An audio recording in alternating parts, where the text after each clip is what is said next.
I am here at the Keystone Art Festival with Kat Hogan, and you have some really light, fun, whimsical sort of artwork going on in here. We do. We call it conversation art because it just makes people talk and smile and laugh, and they want to discuss what it is and how it makes them feel.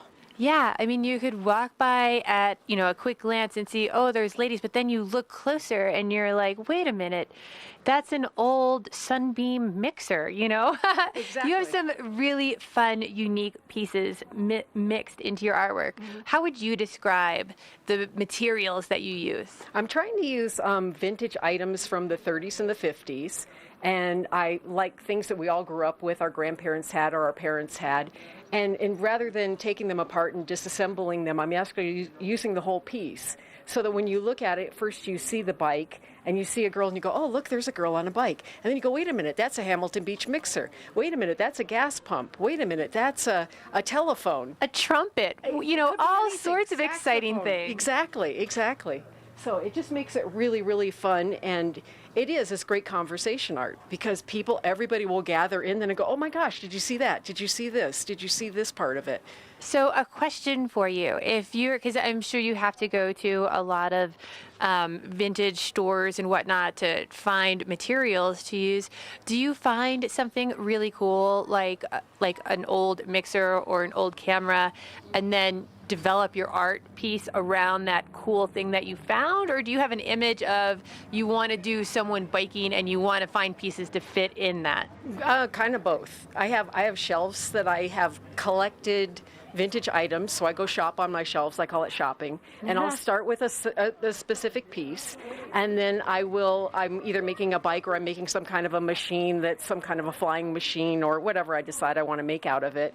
And so I kind of have both in line, but basically they just kind of fall into place. And when you're shopping in these vintage stores and you're picking out these pieces, are you just like, oh my gosh, that mixer says headlight to me? Or is that how that sort of happens? Yeah, that's exactly right. That's exactly right. And I lay out a whole lot of weird things that people go, what are you going to do with that?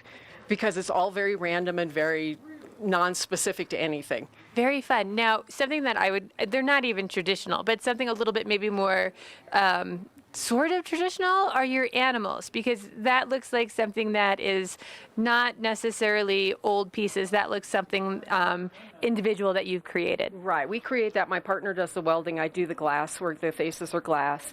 And basically each one is one of a kind. The paws are in different shapes. Einstein approval for the little puppy and kitty statues. Yeah, exactly. And they're not breed specific, but yet they're very, very cute little puppies. Mm-hmm. So people buy them for gifts, or they remind them of their little dog, Pookie, or whatever the dog's name is. And no, they're very non-breed specific. You could almost make them into whatever breed you have. Breed you like, which is perfect because I don't have to do 500 breeds. Absolutely. And then tell me a little bit more about some of your birds and vases. These are the vases, sort of came about because we had a lot of people coming in that had long, thin areas that they wanted to put something in, and so I developed these. The front part of it is fused glass, and then the rest is metal. The flower's metal, the coils are metal, and we can switch the colors of the flower or add other flowers into it depending on what somebody's space is like. A lot of people will do 5 of them if they have a big wall, or